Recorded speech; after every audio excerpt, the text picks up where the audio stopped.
Well, I traded in the Talon, or the RMAX already. And this is the new family grocery getter. Nothing against the RMAXs. Wasn't really for us. So picked up this 22 Talon X4 live valve.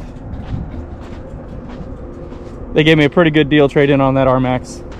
So I pulled the trigger while I could before everything started, you know, turning down on different trade-ins, stuff like that. So yeah, this is the new Talon. It's gonna be kind of first impressions and comparing it to the RMAX. You know, I had the RMAX in pretty good places for the short time that I had it. This is the first real trip kind of out in the Talon. Kind of go over little stuff I did to it and got it ready for the family. I need to make some tweaks, which I do an RMAX4 LV, and this is my first. I really do. I like it a lot. It's comfortable, so I can just reach back, you know, pop where I'm flying the whole time. It did unreal. I don't mean to keep comparing, but I traded my RMAX for it, so it's kind of natural that I did everything I could to make that RMAX. You know, I put 1,800 miles on that thing in just a couple months, so the best of both worlds, but a little bit more for the family. And it rides a little rough compared. But so in the Talon, this is the Hillbilly Customs enclosure that's on it. It came with the SAT-V windshield fold up and the rear windshield and seismic mirrors on it, so that's pretty cool. I did the E-foam boat decking roof liner, and I coated everything in the back with heat shielding under that center console right there. Under the tunnel, I did all kinds of heat shielding through all of these, through the cup holders. Just kind of keeps your drinks from getting really warm in the summer, and creature comfort stuff. So I still have some soft touch foam, self-adhesive foam I'm going to put along like the tunnel on the outside where your knees sit and stuff like that. But other than that, we pretty well have it set up. Running on 32 Sedona Rockabilities. I have a set of 30s, the Quad Boss QBT 846s that are like my road tire, and I love them on the road, and these Rockabilities are not good on the road, so we're going to see how they do off-road. They're brand new. I got a heck of a steal on them, so I picked them up. And as long as they do good, I'll keep them, and they'll just be my trail tire, and then I'll keep my 846 Quad Bosses for the county road cruising, because we do a lot of that in the summer, and they're quiet. They just ride really good down the road, and they do pretty decent off-road so far. So we'll see how these rock. One other thing I forgot to mention,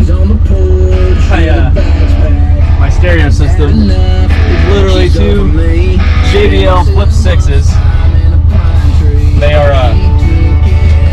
They connect to each other, you know, Bluetooth, they pair, and for stereo sound for like $150 for the pair, and I put them in bicycle cup holders on the cage, and they are plenty loud enough. You know, I mean, you can hear them.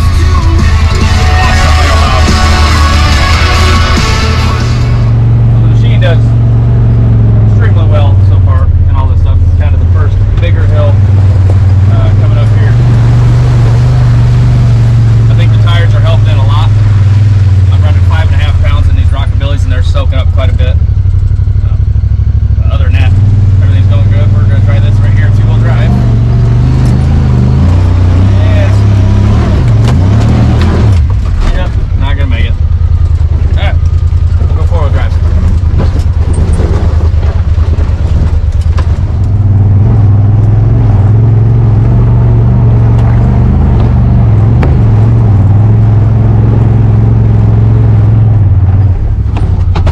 This is a really fun part of the park right through here.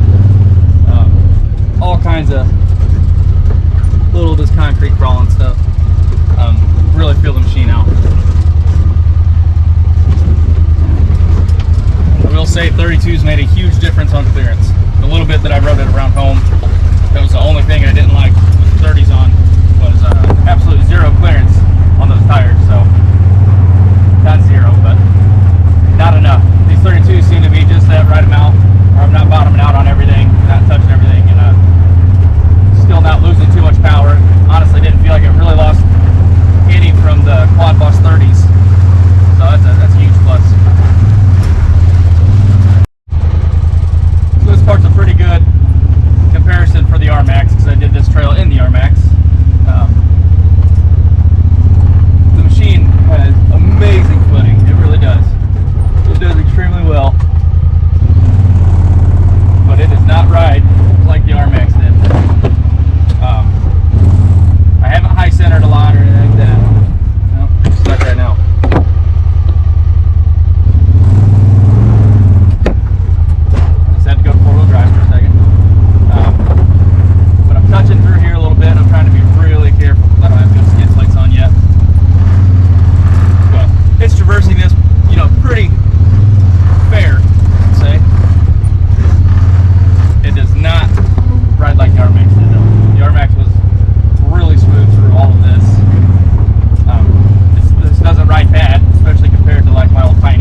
So I got a decent amount of riding on it so far. It's not a bad machine. It's not. It's done everything I've asked it to today without issue. I wish I would have taken my plow mount off, because I think I've caught it on just about everything. It's still on there though. The Rockabillys are a great tire. Like I said, I'm running about 5.5 pounds all the way around. No bead locks. They're great tire out here. And this is all wet, muddy, rocks, sand. It's doing everything really well. Compared to the RMAX, it's a different machine. It really is. The RMAX has a lot more automotive quality build to it, as far as creature comforts. You ride it and there's zero squeaks or vibrations. It's extremely smooth. There's no drafts anywhere. You know, this has a lot of cabin draft in it. You know, I mean, you have huge gas behind your door there, stuff like that. And it doesn't ride as good. It flexes fine. I have a quick connect rear sway bar link that I'll probably put on, so I can take it off at times like this when I'm crawling and not doing the high speed stuff as much. And it doesn't ride bad, especially compared to other machines I've been in. It does ride good, but it doesn't ride like the RMAX does. It's a little bit harsh on some of the larger bumps or obstacles that you're hitting. And I'm not flying. You know, I'm doing about 6-7 mile an hour, maybe 10 through most of these trails. It's just might have tender springs and the live valve bypass switch in my future, and see if that does anything. And if not, then Texas Tough Customs makes an R kit for it, and that's probably the route we'll go. We're keeping this one because you know, I'm talking about the cons to it compared to the RMAX, but the pros to me are still you know, still outweigh the cons by far. The RMAX was too loud. It was 95 decibels right off idle. I wasn't doing that to my toddlers. So this thing cruises down the road at like 78 decibels. You know, that's cruising 35-40 mile an hour. It idles under 70. You know, under 70 decibels. It is a lot quieter. You can have a good conversation, and I don't have to worry about my boys hearing going out, you know, by the time they're 10. So that the pros definitely outweigh the cons to me. It rides really, really nice. It's comfortable to sit in. I've done everything out here in high so far, even going 6 mile an hour. Haven't had any issue with power loss on these tires. I am getting a little bit of rub pretty hard at full, well, not, I guess not too hard. Not hard enough for me to really care about it, but like at full flex and full lock, it'll get to the sidewall. You can see it right there.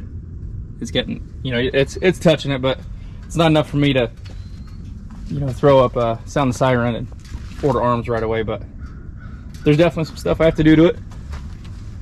Overall though, I love it so far. We're gonna go over to the we're at the Badlands, by the way, today down in Attica, Indiana. So we're gonna go over to the Jeep park and do some rock crawling with it, see how it handles. See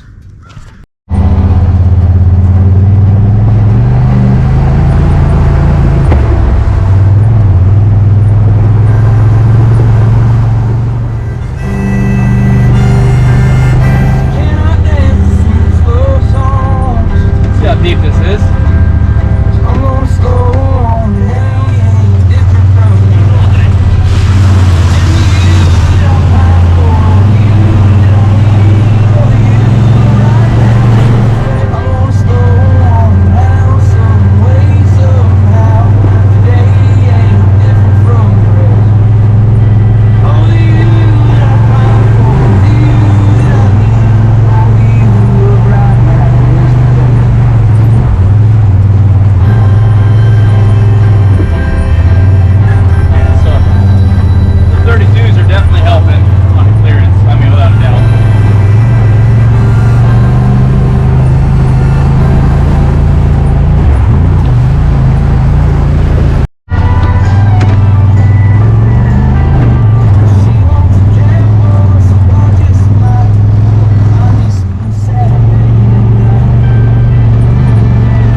found the limit.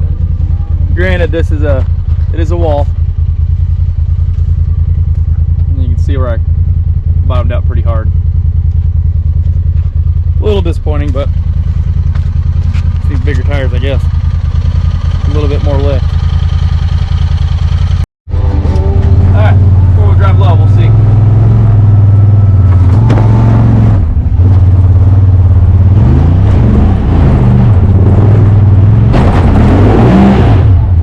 Oh yeah. That makes me feel better. I bottomed out a little bit, but still made it up, and I've always wanted to. Alright, this is one of my favorite hills too. We're gonna see what it looks like. I know it was pretty washed out last time I was here. Oh, it's not too bad. I think we can get... Yeah, here's another good one. Someone bottomed out on it. I think we're gonna try and fella there, let's give her hell.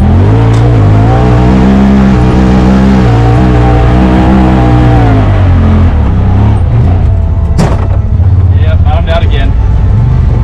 Oh well, I know what's happening, so.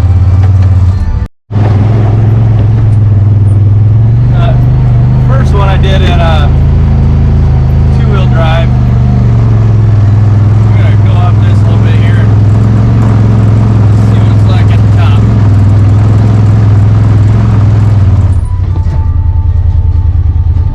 Yeah, I think we got it all day. I just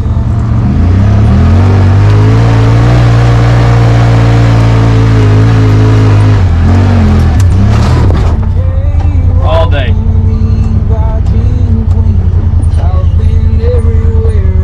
That was the most fun hill I've done today. That was awesome. Headed back to the truck. We're gonna run a pretty good clip on the way back. Hardly anybody here today. I can get on this main road and really get into it.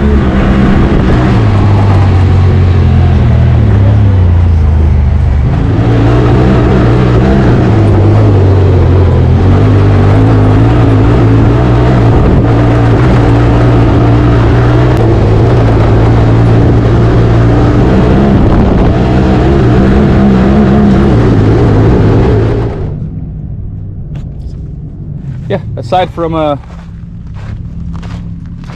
bottoming out a couple times, I need to put my skid plate on. I need to do that first. But other than that, good to go. We're gonna get her back on the trailer here and get home. So, final thoughts. I love the machine, I really do. It did everything well today. I need to make some tweaks, which I don't mind. You know, I like messing with stuff anyway. I don't leave much stock. But it really did everything well. I don't like bottoming out as much as I do. It's my first long four-seater. You know, I went from a Pioneer 1005 LE to an RMAX4 LE, and this is my first long four-seater that I've had. The footing is absolutely amazing on it. You know, you feel like you can go up any, as long as you're not going to bottom out at the top, you feel like you can go up anything as long as you don't high center. Come down anything, it holds angles really well. I really do. I like it a lot. It's comfortable. It's quiet. We can all be in here and comfortable. You know, I mean, car seats fit in the back. Okay, I pulled the back off of that seat to move that car seat back a little bit, and I'm probably going to do the same for that one, just to give the boys a little bit more leg room where it meets to the bar there. But yeah, overall, it's a great machine. It is. I'm going to do my quick connect sway bar, so I can just reach back, you know, pop out, reach back and disconnect it, and see how much that helps. I'm going to do that live valve bypass switch. I'm going to hook it up just for the slower stuff. That ride back where I'm flying the whole time, it did unreal. I mean, I put it, I always shift manually, but I put the live valve in sport mode and let it fly, and it was an absolute blast. It handled everything perfect, even with 5.5 pounds in these tires. It never felt like it was getting away from me or it was too much for it by any means. And you know, it definitely exceeds the RMAX in that aspect of it. And I don't mean to keep comparing, but I traded my RMAX for it, so it's kind of natural that I'm going to do that. Overall, I wouldn't go back. I wouldn't change back. I did everything I could to make that RMAX quiet. I sound deadened the whole underside of that machine, and I just couldn't get it to where it was all right for the boys. And if it was just me and the wife riding, I probably would have kept the RMAX. But with the boys and that we county road cruise all the time, so we're cruising at 35, 40 mile an hour a lot. You know, I put 1,800 miles on that thing in just a couple months, so it just got rode down the road a lot. And then we still do all these trips throughout the year, and I probably put 700 miles on the trail on that, or 600, and the rest were county road cruising miles. So, you know, I needed the best of both worlds, but a little bit more for the family summertime cruiser going to the lake, and that's this machine without a doubt. Obviously, the trails, it's the long wheelbase is very much more planted and stable on the trails. It is. It's a little bit harder to get around, which I expected, and it rides a little rough compared, but overall I wouldn't go back. I love having the thing. You know, my wife might miss some of the creature comforts of the RMAX. I don't know if she does or not, but for me, it's not even not a question. It's good to be back with Honda.